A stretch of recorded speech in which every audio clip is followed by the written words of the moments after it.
Pəncərə şüşəsinə toxunur damla, küçələr islanır, xatirələr pir.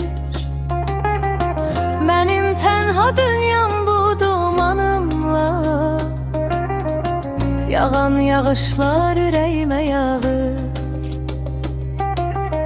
Söndürə bilmir ki bu yağan leysan, İçimdə alovlanıb ot tutan ahır.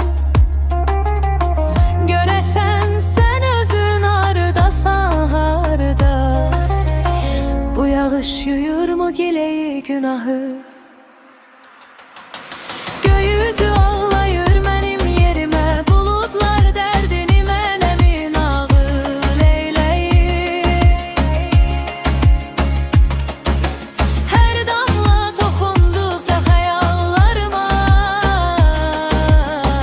yalan yağışlar ürəyimə yağır.